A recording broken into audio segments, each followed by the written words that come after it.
So I gather CIDER has something to do with the interior of the Earth, and my bet is that you have not been addressing the controversy.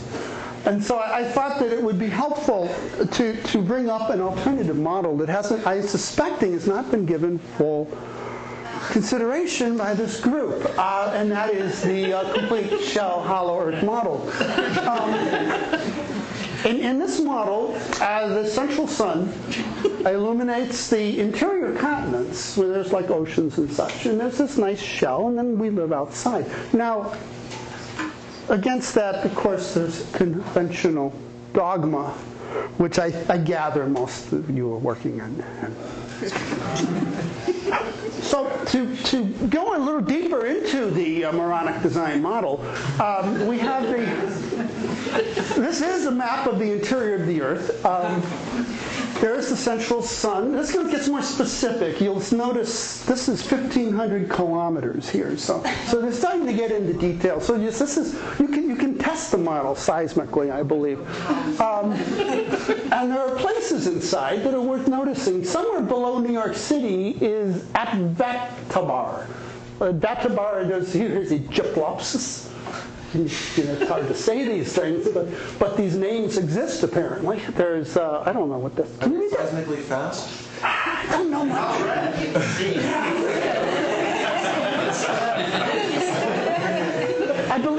I believe Hilar is a capital down there, and Swang, I haven't figured that one. I like the name. This one's pretty good too. If you could try to read that thing.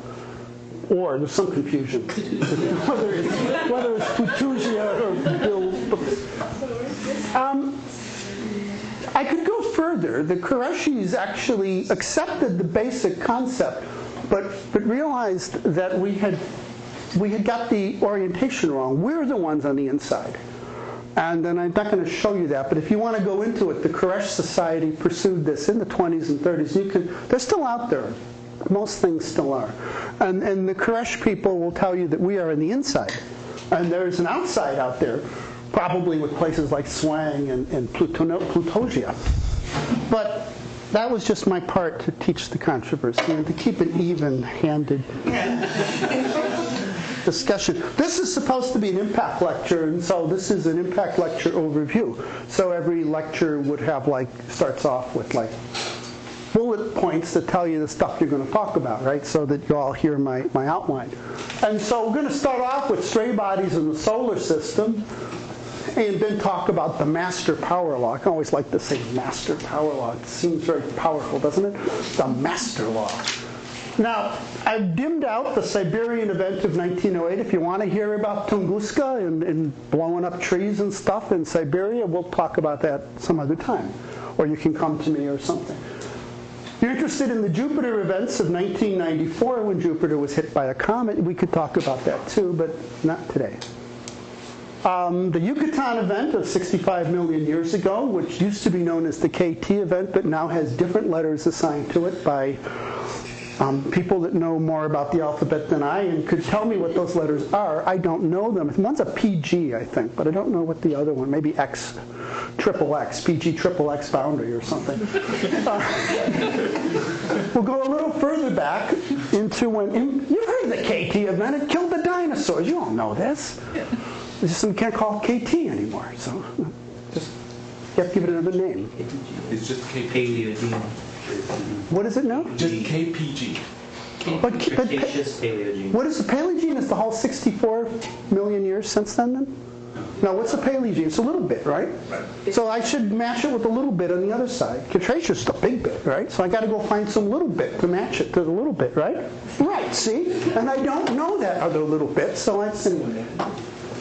Does anybody know? I know by strictly. Google it. I think it's got a T in it, is what I think. I think it's got T. Anyway, when impacts ruled the Earth, we'll talk about that. When you thought dinosaurs were big, impacts were bigger. And then we're going to go all the way back to when impacts were the Earth, if we have time. So I'll show you a picture of one of these stray bodies. This is a famous one. This is the asteroid Eros. And I had a movie of it, and I lost it. This didn't come with this computer, and Microsoft lost it. I don't know where I put it. It's probably in Redmond now. But This thing is about 15 kilometers long, and this thing would give you a fine KT event if it were to hit the Earth. And you say, well, it's no danger of hitting the Earth. It's in an orbit beyond Mars, right? It's not going to hit the Earth. But actually, it's not a stable orbit, and it's going to hit something. It doesn't last. They don't last forever, these things, in lost orbits. That's why they call them stray bodies. It's just wandering around now. What's it going to hit? Could hit Mars. Could hit Earth. Could hit Venus. Not a good chance of hitting Mercury. Probably will hit the Sun. But its chances of hitting Earth are about 20%. Sometime in the next 50 million years or so. So that would give you a fine KT event to look forward to. And we can predict it with 20% confidence. This is an example of a comet. You notice how much comets and asteroids look alike. They're at the same angle and they're long, like the nose of the dictator. And you could, clone the nose and rebuild your president or whatever. This is Comet Borrelli. This thing, though, unlike Eros, which was a rock, this thing has a density of 0.3 grams per cubic centimeter. It's like snow that hasn't been packed real well. Make a snowball and don't really pack it hard, it'll be about 0.3 grams per cubic. It'll probably hold together till it hits the tree. But it's not very strong. It's very, very low density thing. I just like to show pictures of these. I like comets a lot, so I'm going to show two pictures of comets. It's a nice picture of a comet. This is where they're coming from. Man, I'm not going to show it to you now. I can't believe Microsoft did that. It was in color when I looked at it last.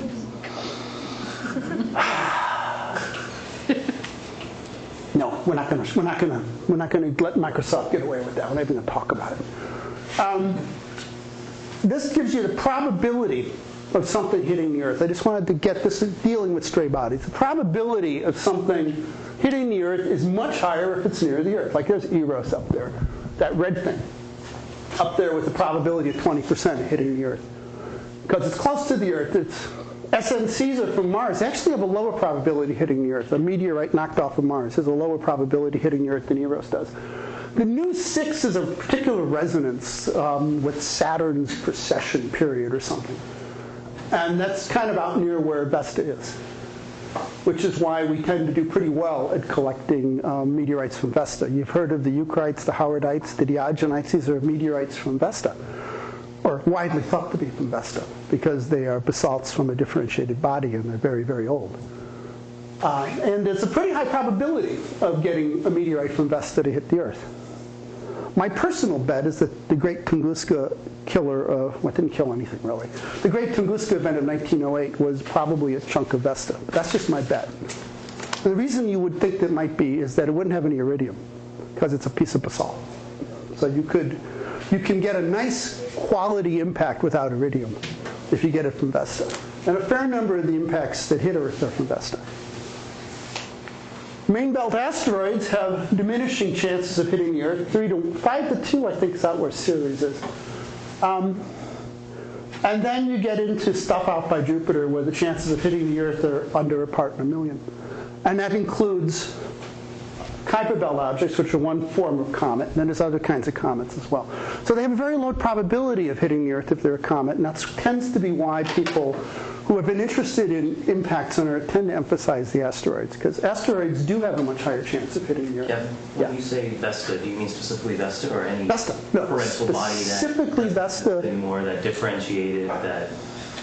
I mean, are you stating that all the parental bodies that differentiated still exist or sitting there? No. There's some that... No, I'm saying that the Diogenites, Eucrites, and Howardites have tended to be lumped together as all from Vesta. That has been something you see in the literature. Whether it's a fact is another issue. Sure. Okay. Yeah. There's actually at least a couple of groups of Eucrites. Okay, yes. I didn't want to claim it was a fact, but the chances of getting something Vesta to Earth are pretty good, and there's a lot of junk associated with Vesta. These things called Vestoids, which are a whole bunch of little asteroids 5 or 10 kilometers across that are associated with Vesta. So the stray bodies in the solar system follow a master power law, because if you don't know very much, you fit it with a power law, right? This is what you do.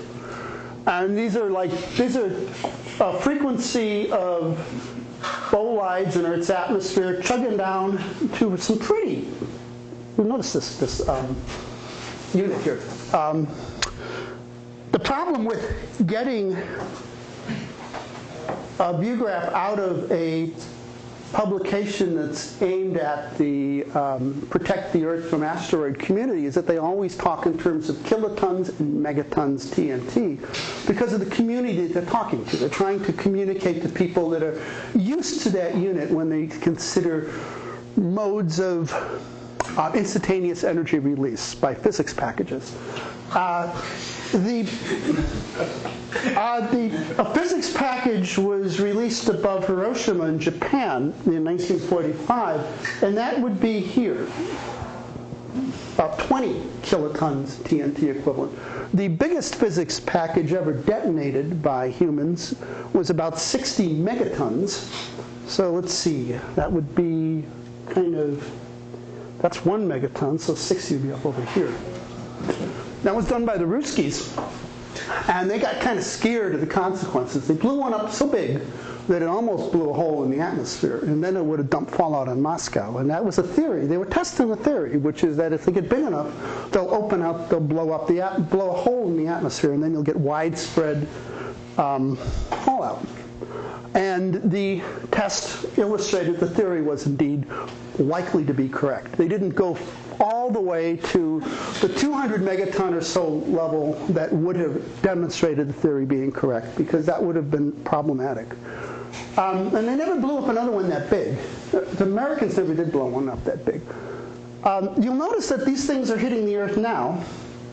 Some of these guys. These linear things are actually asteroids and comets that are in near-Earth orbits that you can compute a probability they're hitting the Earth. But some of these things are actual fireballs, and they follow this curve too. And the reason why even you can have like a 20 kiloton event every year. And if you look at this is per year. So per year, you're getting like, I think, if I got this right, you're getting like one of these a year at Hiroshima a year or something like that. And the reason you don't notice it is that they occur very high in the atmosphere. And they do blow holes out of the upper atmosphere, but it doesn't matter to us because none of that effect comes down here to the ground at all. They're just way up there. But it's a power law. That was the point of the master power law. And you take this power law and you extend it. And you look at rates that are on the right-hand side.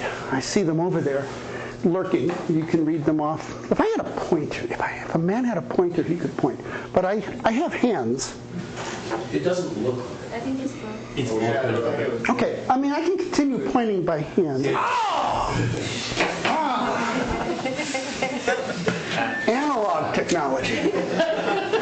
Traditional. This is excellent. This is also good to shut up hecklers. Well, it could be that too. I haven't had enough heckling yet, actually. You're taking a lot of this stuff too much, you trust me. Now, notice that the Microsoft has removed the shading associated with these lines. The compatibility between one PowerPoint and another PowerPoint version is always fun to look at, because you see it on your screen, of course, but then it won't send it off to the display. Anyway, this is that power law, and these are the frequencies. And we're not going to talk about Tunguska event, 1908, Barringer Crater. It's in Arizona. That was 50,000 years ago. Kilometer-sized hole in the ground. SL9 is an impact on Jupiter, kilometer-sized thing. KT impact's what we like, we're interested in anyway. And that's an energy of order. I have it here in ergs because I grew up as a CGS boy. This would be 10 to the 31 ergs is 10 to the 24 joules if you're an SI person. And if you want to put it in convenient units of megatons, let's see. 4 times 10 to the 21 is a megaton, so 4 times 10 to the 31 is 10 to the 10 megatons. So this is getting in the 10 to the 9 to the 10 to the 10 megaton range for KT. We want you to convert it to seismic moment. We try. There was an attempt done. But we're not very good at this. kind of, I'm not very good at this kind of stuff, so we just took a guess. We didn't actually convert it to seismic moment, we just compared the energies released. Because the seismic moment actually, Tunguska created an earthquake. And indeed, that's what people knew about it when it happened. Because there wasn't anybody really there where this occurred out in the middle of Siberia. But there was a seismic station in Irkutsk. And you remember Irkutsk because you played Risk as a kid, and it's a place on the Risk map. Correct? Yes. Correct. And Irkutsk is a town that's, I think, on the shore of Lake Baikal. Lake Baikal? Baikal? Yeah. Anyway, they measured an earthquake, and it was about 5-ish, 5.2 or something like that. And so they sent out questionnaires to post offices about, what sort of eyewitness information do you have about this earthquake? And what they received was information that's very unlike what you get when you hear about an earthquake. They heard about the world about to end, 21 cannonades in the sky, all the flower stores being burned, and the sky splitting down the middle. Things like that. And it was not really typical of earthquakes. Because earthquakes, they shake. But this was not like that. This was different. This was an event in the sky, and the earthquake, such as it was caused by the explosion, the air from the explosion of the sky being propelled against the ground, whoop. And it also its coupling was mostly, I think, through knocking the trees down, right? Because you come down whomp, but also going whomp that way. It's knocking trees down over a couple thousand square kilometers. And there's probably some friction there when you're knocking trees down.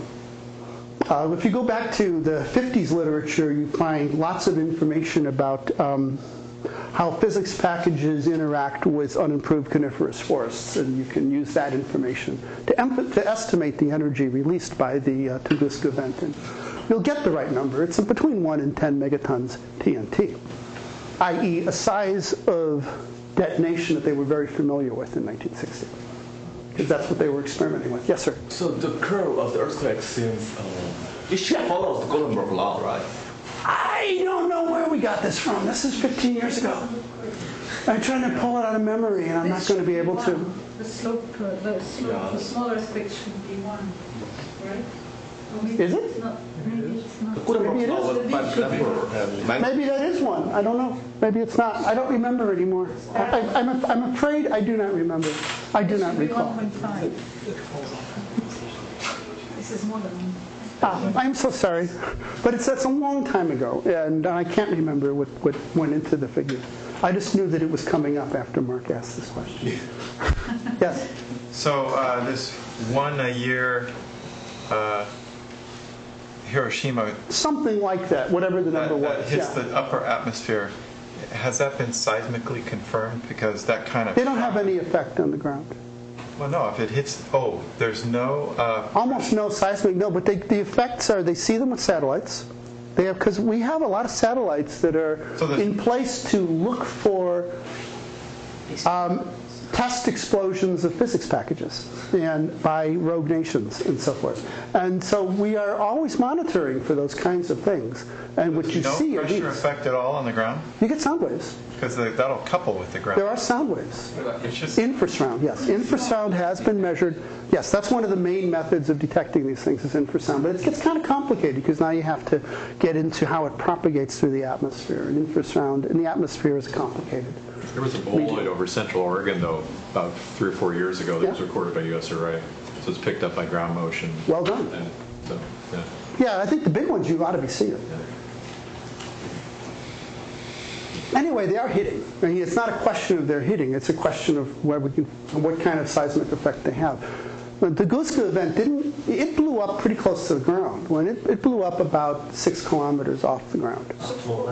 What determines? Yes, that was the key to it. That's why these nomographs in the 1950s books are so accurate for that. What determines how close to the ground one of these bolides will explode?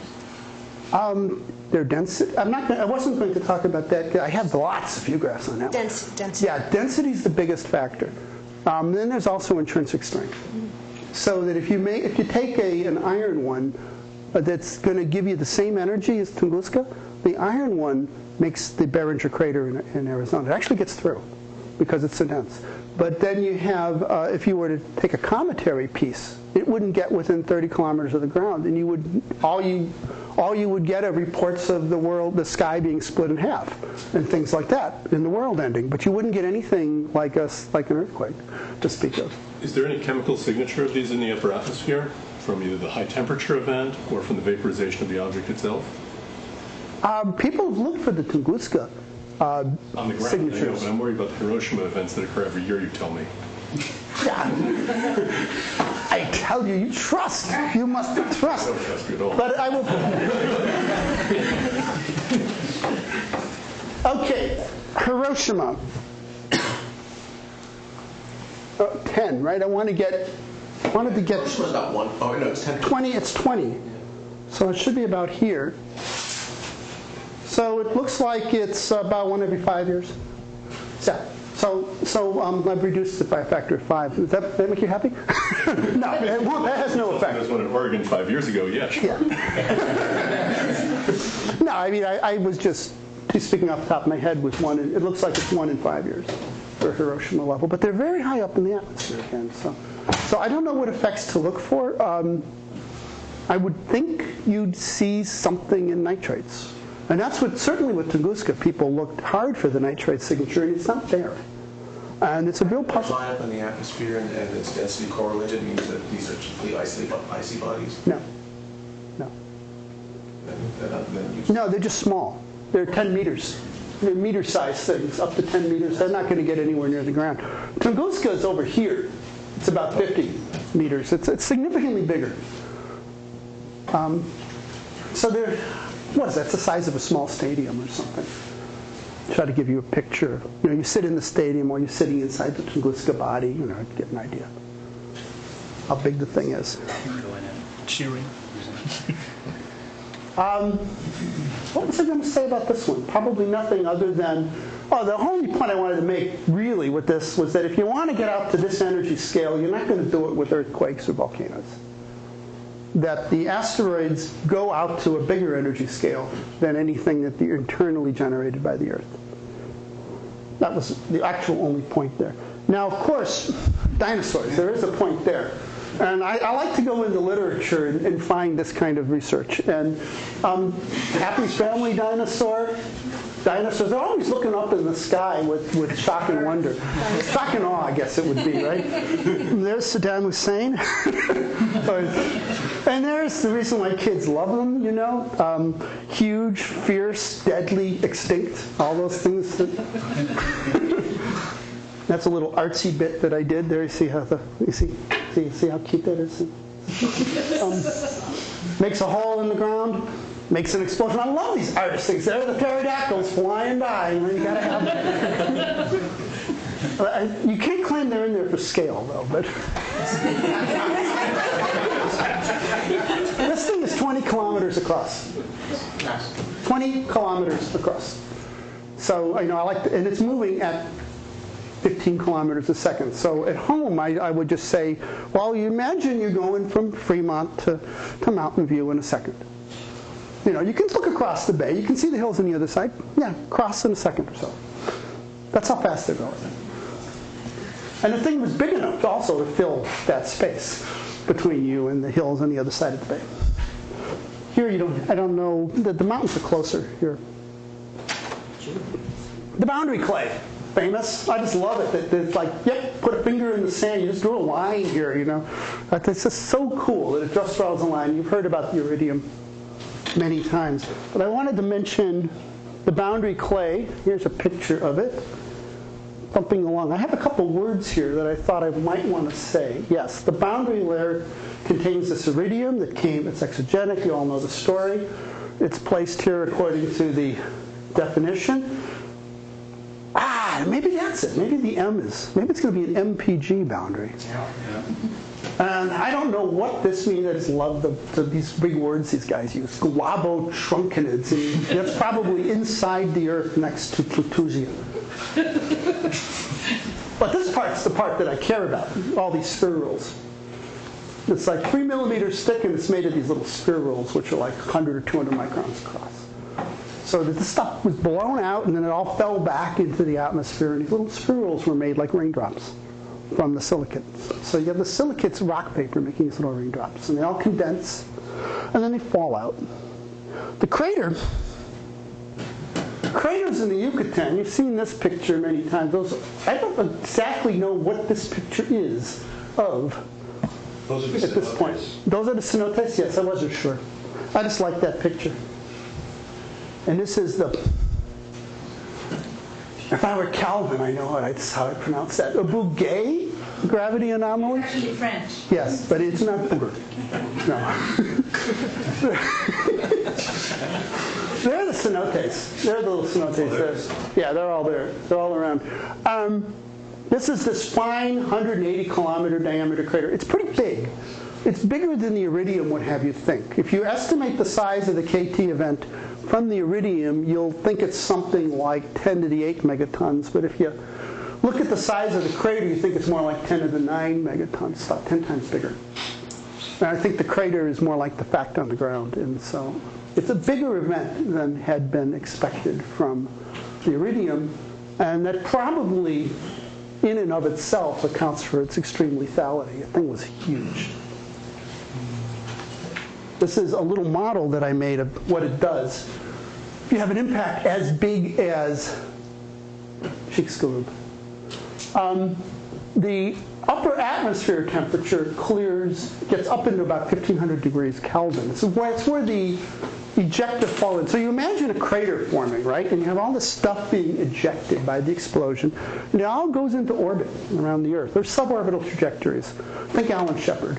And all these things going out, or ICBMs or something. And they're all going out, and then they're re-entering the atmosphere all over the Earth.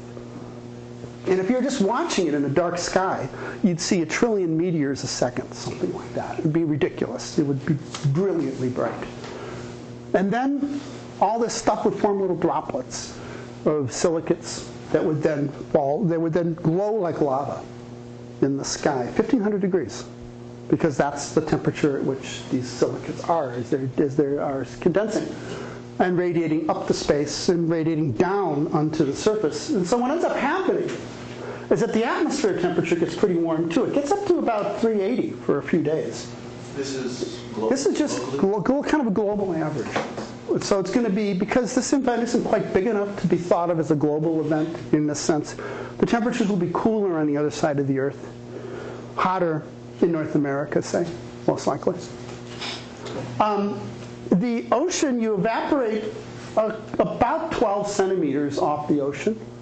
So you add a fair amount of water to the atmosphere. It goes up and it comes down over the course of a month or so. These are not the most well-known extinction mechanisms. They occur later, the darkness at noon and so forth, and the impact winter. That follows. This is just the initial thermal effect of putting 2 times 10 to the 24 joules into Earth instantly. And when you do that, this doesn't do too much apart from raising the surface temperature to about 380. It's about 100 degrees centigrade. Is about what you raise the surface temperature to. That's over the dry land. Over the oceans don't change their temperature much. But this is just a taste for what happens if you make them a little bit bigger. What is the difference between evaporated ocean waters and steam in this diagram? Yeah, steam is pressure, and it's measured off against pressure. Same axis, but pressure. This would be evaporation water. That's the amount of water. This residuum stuff is salty hot water on top of the ocean that you get because you've steamed off the upper 10 centimeters. It's a small effect for the KT, but you crank up your impacts. These are no longer small effects. But how deep does the melting goes in What's the that? rock? I mean, if it's this high temperature, then the rock will be melted, right? It is melted, yes. It's raindrops. You saw them. There they are. I think that's what these things are. They're basically kind of a raindrop. Kevin, how did you make that calculation? Oh, conservation of energy. It's that simple. I did assume, I can make, if I had a gray, I was thinking if I had a whiteboard, I could make the kinds of pictures I used to make with acetates and colored pens that would make things much clearer. But modern technology has kind of taken away my tools. You have a problem with a blackboard? Yeah. Later, but we, it's dark back here. I can't even see the. Think of what this does to the webcast. There you go. Okay, let's pull out some colors. I've got bunches of them here, a lot of colors. Okay, so we'll start off with an Earth. Earth would be blue, I guess. And you get a crater in it. You're making this big crater. Let's put the crater here. So you'll have stuff getting thrown out like this all over the world. And then it falls back into the atmosphere up here. So this stuff comes flying in there, all this ejecta. And I have assumed that it's a significant fraction of the energy of the impact that's in the ejecta. The total energy available, I have assumed in this calculation that 50% of the energy gets uselessly buried down here, and I think that's an overestimate. And that the other 50% is available to do climatic damage, either locally, much of it may be local, a lot of it's going to be global, because a lot of energy goes into this stuff. Any scaling will get you at least a quarter of the energy into this ejecta. Now, if the impact is really high velocity on a small object, the stuff will escape, in which case a lot of the energy is lost. But Earth has got a nice fat gravity, and it doesn't lose this stuff. It keeps it. So the stuff comes falling in, and it gets stopped up here because it's all little particles. So they're like little meteors. Each one's like a little sand grain, and they're all going to stop in the gas. Each one is going to see the gas, and it's going to stop. And they're going to pile up there. And then they're all going to be hanging around up there. Each one came in with a velocity of several kilometers a second. It's a lot of energy. It's enough to melt them and enough to begin to vaporize them. So what you end up getting is kind of this cloudy silicate stuff that's half. This would not have made a good geograph, by the way. If you're picturing this as a geograph, this is pretty bad. But you're going to get a lot of little droplets forming up there as they would in a cloud. And then they radiate up to space, and they also radiate down towards the surface, because this cloud deck will be very high in the atmosphere. It'll be up at the millibar or above level, because the particles were small when they came in. So does it circulate then around the Earth? Sets fires around the Earth. That they did do. I didn't show you the soot data, but there's a global soot layer at the KT event, and you kindle them with the infrared radiation from the sky, but the atmosphere has gotten warm. It's been raised tens of degrees centigrade, and so the whole basically most of your vegetation is now pretty burnable. Conditions are very promising for fires. Is it homogeneously distributed? No. You've seen like tychos and its rays? They go out in actually discrete azimuthal directions, and it probably would do the same thing here. So it would not be uniformly distributed. And if there were clouds underneath, nice thick clouds, they're just going to evaporate. That'll be about it. You'll have burned your energy. Evaporating clouds, that'll protect you. Did you say it slows down and gets caught in the upper atmosphere?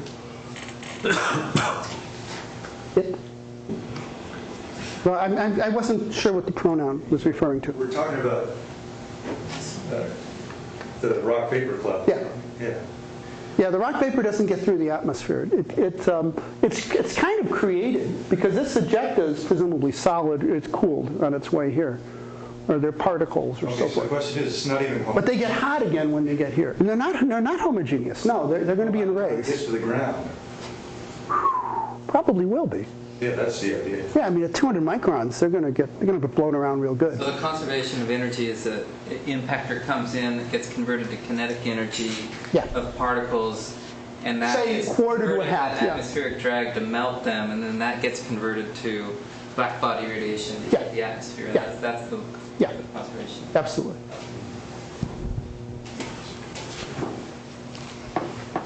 Retroport. Off with the light. Retroport. This is a 200-kilometer crater. 300-kilometer crater, possibly. You can't really tell. But it's 160 kilometers listed in the Wikipedia, so that might be the number. It's 2 billion years old. These are roughly to scale. They're the same. I tried to make them the same scale. It was kind of hard to do because I was doing it last night and I was tired. But this is a space shuttle photograph. And this, I tried to line up this river here with this river here. But I wasn't. But this I tried to read off of these latitudes. So that's your gravity anomaly for Retroport. It really looks like a crater, doesn't it? But if there is a Bouguer anomaly, it means that this. I don't know what a Bouguer anomaly is, so you shouldn't ask too many questions. It means it's compensated, right? Because the impact removes some mass of the crust, and then the weight will be compensated by the isostasy. Yes, exactly. Yeah, I think so. Is that what this is? Yeah. It looks like a central peak. That's exactly right. Oh. Yeah. Also why it's negative, because there's more dense stuff coming up. Yeah. It's a fine crater. What did it do? It was bigger. It did this. Now the atmospheric temperature becomes nice and toasty. We're looking at 800 degrees at the surface. Now that's not at the ocean's still cool. The oceans are nice and cool because they're steaming off, right? They're boiling off. But the water's still cool. But the atmosphere is very warm, and over the continents it's very warm. This is the temperature in the ground, 600 degrees. It's near the surface. This is the thickness of that temperature that's hot. So the 600 degrees only gets down 30 centimeters or so. But it's still, potentially there's got to be some sort of observational thing you could do with this stuff once they get big enough. Primary ice? I don't know if this will do much to ice sheets. You saw what happened to Greenland last month, a couple weeks ago. I mean, you melt the ice, the water on top, and then freezes up again. I don't think it's going to do too much. I think ice does a pretty good job of annealing itself, at least in the middle of the ice sheet, and it's hard to get the water to sink in. And towards the edge, it goes right through. So you may lose a little. It may help you melt your ice sheets on the edges, but I don't think it's going to do too much. That's my theory. I have some problems with your temperature calculation because it's not the real temperature which will be in the atmosphere. No, it's the temperature of the air. Yeah, there's no heat capacity. If you have like sulfides or sulfur, you hit it like in the Chicxulub impact. Yeah. We know that the temperature raised by the. That's a long-term thing. Yeah, this is just immediate. This is just taking the energy of the impact and distributing it among the places it can go. The reason the temperature of the atmosphere gets high is because the atmosphere doesn't have much heat capacity. It's only a bar. It's just not that much of a thermal inertia there. Oh, I'm right on this one. I've been wrong on a lot of stuff. I'm right on this. What is the yellow dash line? So wait a minute. You're telling us this one or this one? You know the composition of the atmosphere 2 billion years ago? No, I said it was 1 bar. 1 bar. And this, of course, gives you some potential for barometry, but I don't think it's a very crude barometer. Because you don't know the energy of the impact to a factor 2, so you're not going to get the barometric pressure to a factor 2. That's of no use, really. This line here is the greenish thing is the depth to which this temperature applies as a function of time. This is time on this axis. And this is all very brief. This is all, most of the bad stuff is occurring in a week. It's very quick. And long terms, there's these other effects, these impact winters and other famous things that cause more long-term damage. But this is, and I think from the point of view of being a dinosaur, this would be rough if this happened. When impacts ruled the Earth, all I wanted to do was just use this view graph because I have the words when impacts ruled the Earth here for the ancient times. So this would be taken about 3.5 billion years in back. I don't want to talk about this right now. I want to talk about this, the face of the moon, the lunar lake bombardment. Now this is the part of the talk that was made, didn't get looked at a second time. So these are popular stories of the late bombardment as it was as you would have seen them in the 90s. And different ideas of what the late bombardment looked like as a function of time. And the popular one in the 70s and in around the millennium, kind of a Republican kind of thing. It was like during the Nixon-Ford administration, you had this cataclysm. And it came back again during the W administration, mainly because Graham Ryder, who I don't think liked W that much actually, was a big supporter of the cataclysm, and no one else cared very much, and so it became very popular. And then the theorists came up with an explanation. In 2005, they came up with an explanation for a single cataclysm in which all the craters of the moon, all the big ones, occurred in one very short period of time. And so when they came up with a theory to explain it, then it became true for a little while. Of course, it's going to go away again. I think I saw data, what was his name? Somebody has got an impact melt that's like 4.2 or something. An unambiguous impact melt of age 4.2. On Earth? From the moon. From the moon. Lunar, yeah. I'm trying to remember the name. Australian, Norman. Yeah. They have shock features on 4.2 billion grain, but that doesn't mean it wasn't shocked at some later time scale. They crystallized at 4.2. That's their shock. Okay, so you're fighting back. For sure. Fight back. Okay. So you still prefer a single cataclysm? No, I don't. But that, okay. I don't. But that evidence for one of these that's what he was arguing. Yeah. That's what he had evidence for. Okay. Yeah. Okay. Crystallization age and shock time are very different. But for what it's worth, this is the actual lunar data. I just took the lunar data and made little Gaussian distributions, you know. I took the data out of Wilhelms's book, Apollo data. So they went to these various places, picked up rocks, brought them home, put dates on them. They know how many craters there are on that particular basalt flow. And so they get these impact rates out of that, and it would follow this curve.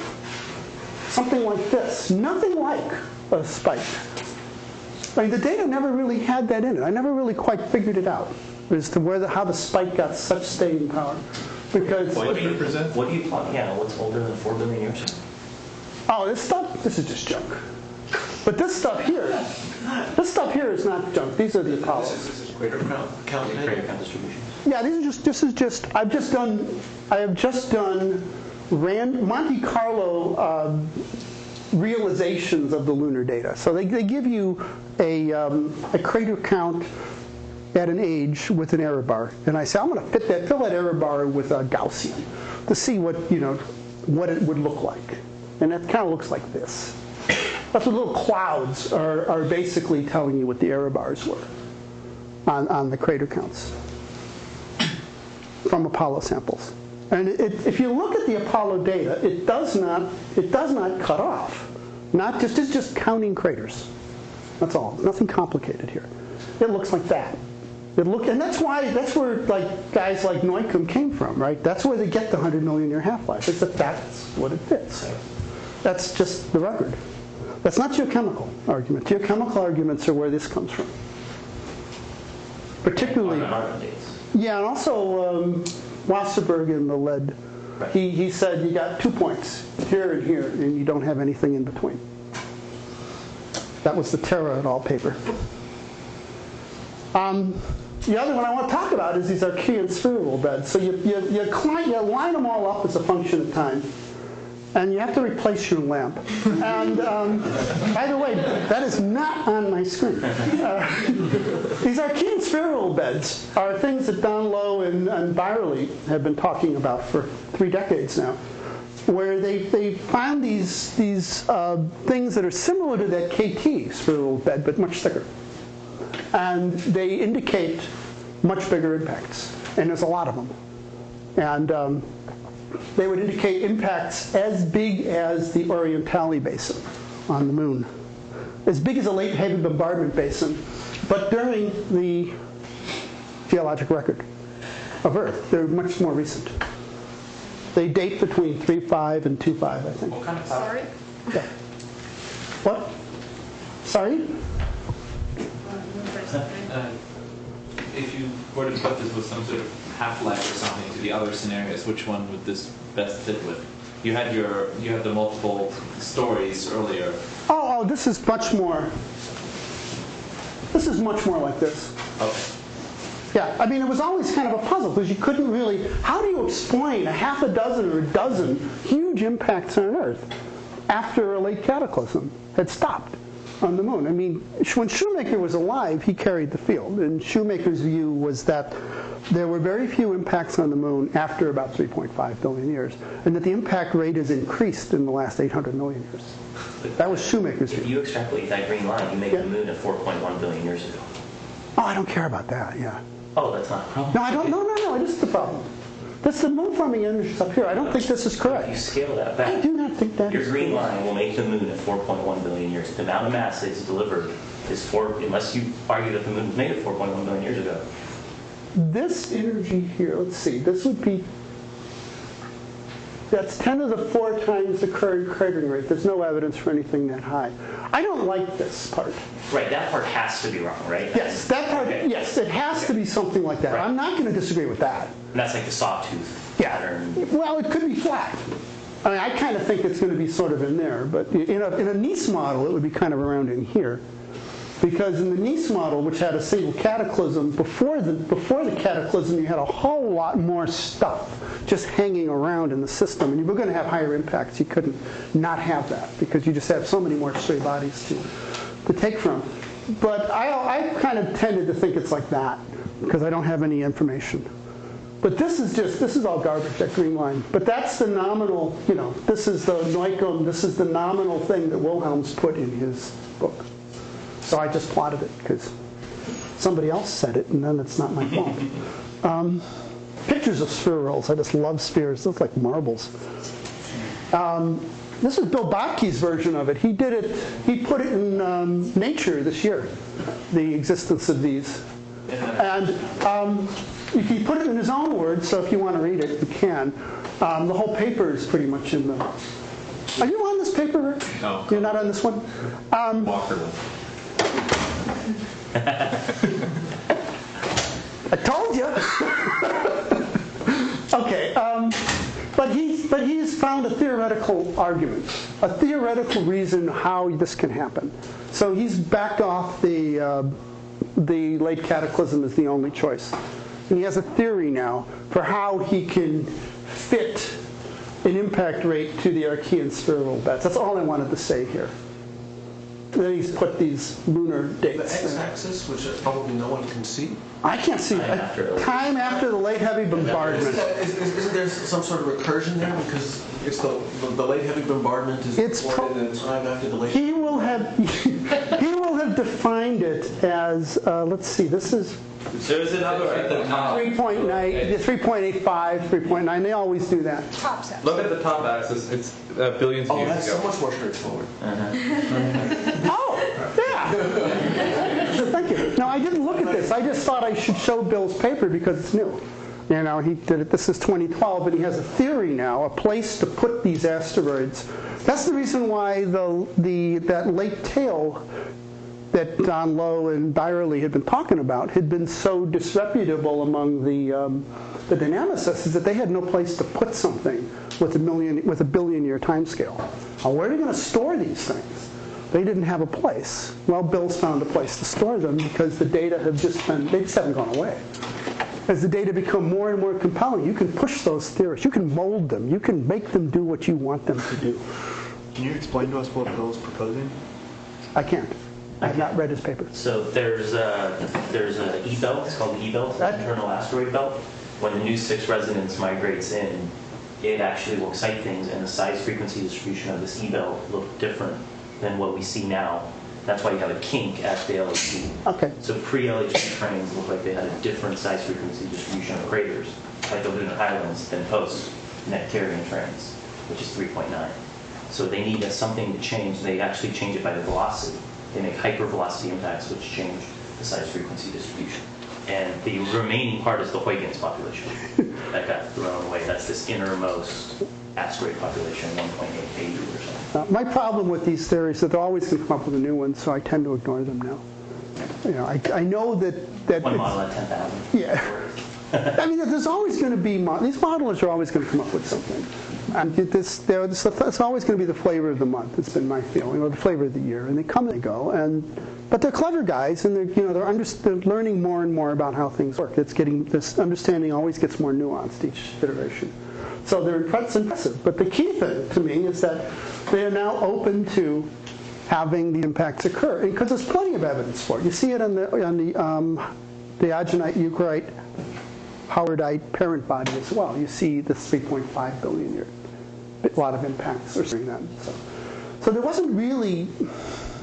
There was a fair amount of evidence that the impacts continued into our Archean. Anyway, you take one of those big things and you do some damage. That's what damage you can do here. You can get the atmospheric temperature to 1,000 degrees quite easily. And I like this stuff because it's brand new. That's all. I just did it last week, so I like this stuff. This is an Orientale scale impact, and it evaporates. Looks like about 20 or 30 meters off the ocean. Still not enough to extinguish life as we know it, but I think it's worth considering whether this will have interactions with photosynthesis or something like that. How much of the atmosphere would it blow up? So what? How much of the atmosphere would it blow up? How much atmosphere would you lose, you mean? Yeah. Escape? Small, very small fraction. It's typically about a part in 10,000 or something that gets lost in one of these events. And if the impact is a low velocity collision, you won't lose any to speak of. Is that a magma ocean you've created there? No. No, we get to that. That's coming. Let's do that. There's Orientale, by the way. That's the scale of impact we're talking about for those kinds of events. That's the moon. You create a huge metal pool. Yeah, that's local. I don't know what to do with that. But if you want to scale those kinds of impacts to Earth, you have to bear in mind that Earth has 20 times the effective cross-section of the moon. So that if you have any population of objects, suppose you sort them. Suppose you sort them as bigness. You have a really monstrous one, and they get smaller and smaller and smaller. The first 12, 50% of the time you do the experiment, the 12 biggest all hit the Earth. That's what you're looking at. So the Earth's getting hit by stuff that the moon just didn't sample.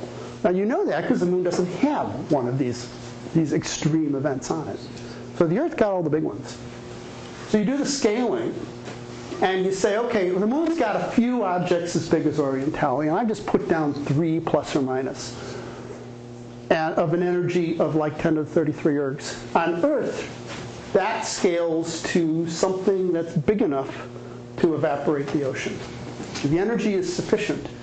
At the time that the moon is getting hit with the craters you see, Imbrium and Orientale, you have enough energy hitting the Earth to evaporate the oceans in an impact. There's a counter-argument to that too, right? That you're putting so much stuff into the atmosphere that you actually won't evaporate the entire ocean. I don't think that's going to be Norm Sleep make an argument about that? No, this is Norm Sleep's paper I'm talking about. I thought that he made the argument that that scenario is very unlikely because of the amount. No, it's the number of ocean vaporizing events is on the order of 1. But the question is whether that causes the extinction of life. And on that question, the answer is no. It's not sufficient to cause the extinction of life because the ocean isn't a globally uniform thing. And you have to kill everything under the ocean floor, too. You have to get a thermal wave into the ground if you wish to kill everything. This is the same thing. Oh, here's a bigger impact still. I like this one because you can see it well marked out on the moon. With this is the biggest crater on the moon. It's the famous South Pole Aitken Basin, and it's on the backside. I'm running out of time, so I wanted to go to some other thing. I don't want to this is a bigger one, but I'm not going to talk about that. I'm going to just show the run of energy. You run the energy from a Chicxulub type event, which is down at this end, where I've got atmospheric temperature, dry ground temperature, amount of ocean evaporated, and sterilization in the crust. This refers to raising the temperature above 400 degrees Kelvin. So that would be sterilization. So as you crank up your energy for the impact, as you get up towards 10 to the 35 ergs, or 10 to the 28 joules, you evaporate the ocean. The ocean just goes. And you sterilize the continental crust down to a distance of about 500 meters. And if the thermal gradient in the crust was high enough that 500 meters was uninhabitable, you sterilize the crust. If the material is more insulating, you don't. Is that at 2000 K? So what? Is that at 2000 K? 400 K is what I use for sterilizing. But this would actually, this impact, once you evaporate the ocean, as it is, your temperature, surface temperature is very high. It's over 2,000. So presumably, yeah, the continental temperature in the surface is over 1,500. So you're melting the ground, yeah. If you have exposed continents, they will melt on the surface in such an event to a depth of, it's not marked here. You really think you can distribute that temperature evenly, or you think you just have it very, very high? Probably that. So it's probably, you could get about 100 meters worth of melting, I think, in the biggest events. And that temperature is going to be distributed evenly? Or No. No. No. But it's going to be more even. As these events get bigger, it's going to get more and more even. Okay, sure. And I think at this point, it probably is pretty even. I would tend to think global 1D models as good as you can do with something like this. Yes. For how long do you evaporate the continent? Because if the vapor is still in the atmosphere, but at some point it will go back and recreate an ocean. Yeah, it does. Especially if you have. You spend a few months. It takes a few months. That's a PowerPoint that knows what the questions are. I know.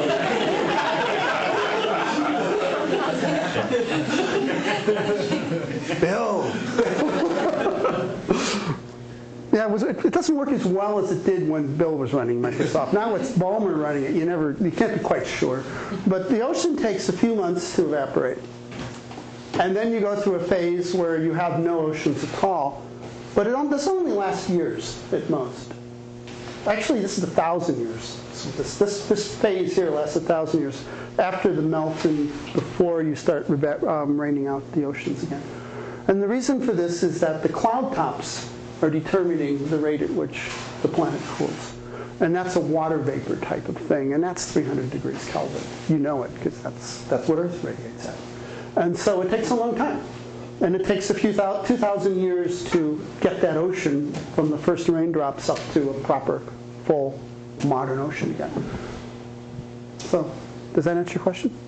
Yes, just because it's got colors too. To sterilize the Earth, yeah. You know, the time scale is important, right? Yeah, I don't think these things sterilize the Earth, in my opinion. Because I think that underground there's still places where you just don't get the temperatures that high. And they live very slowly down there. So why do they care about something going on for months or 1,000 years even? 1,000 years is probably nothing to some of those guys. Yes, in the back. For your big impacts, or your calculations for the big impacts, would some of your assumptions potentially be violated, such as that all droplets come back to the Earth? What would violate the assumption would be a very high velocity impact. If the impact is very high velocity, a lot of the energy will be an ejecta that is going so fast that it escapes the planet. And then you do violate. Then things become more complicated because you sweep that stuff up again over the course of thousands of years as you go around in your orbit, and that stuff forms a little ring around the sun, and we sweep it up again, slowly but surely. We get the energy back in that sense, but, it's not all in one instant. Yeah, if it's not all in one instant, it's not going to have this kind of an effect. If you just spread it out over a length of time, it's like sunlight. You've augmented sunlight a little bit. It's not such a big deal. Kevin? Yeah. How close is this scenario to the tipping point of a runaway greenhouse like Venus? These are runaway greenhouse atmospheres. But they are. But they're not, yes, they're not stable. Because the sun isn't bright enough to keep Earth in that position.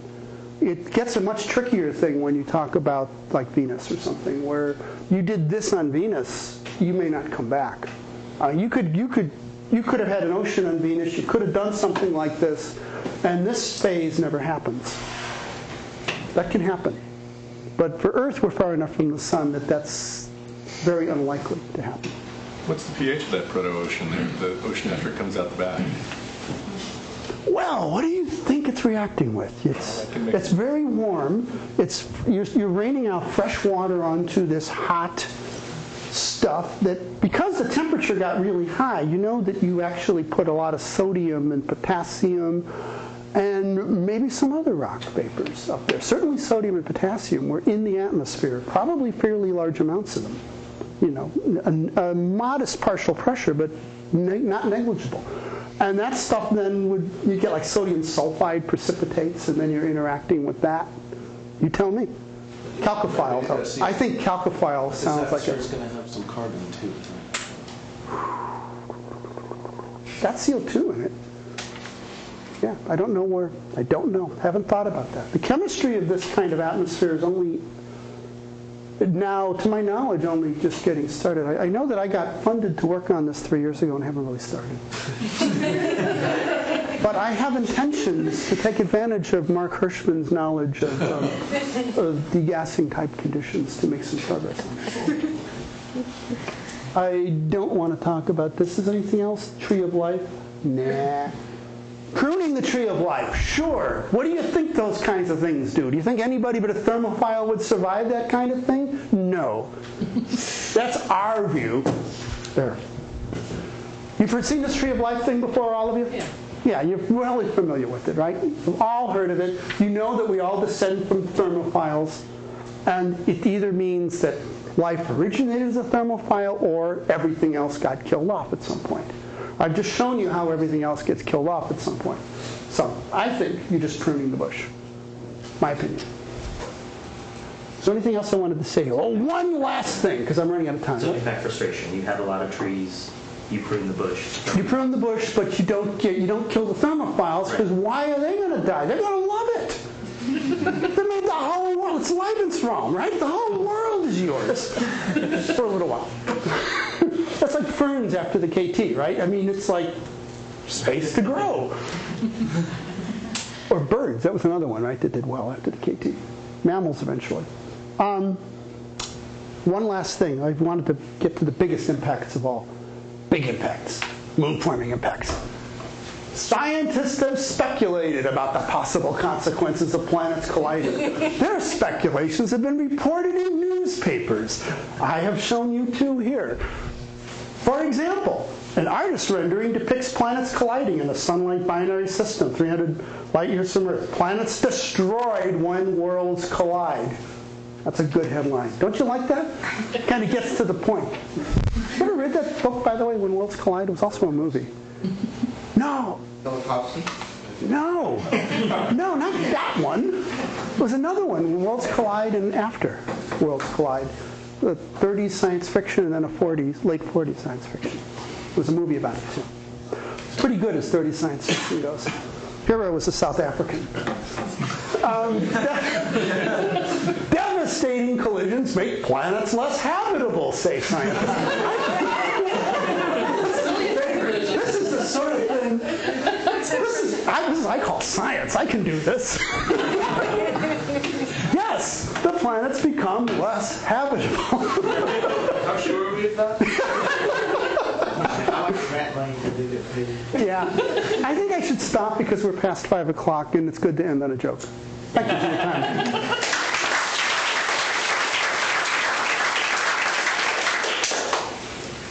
I had more stuff though, you know, if you want to see more.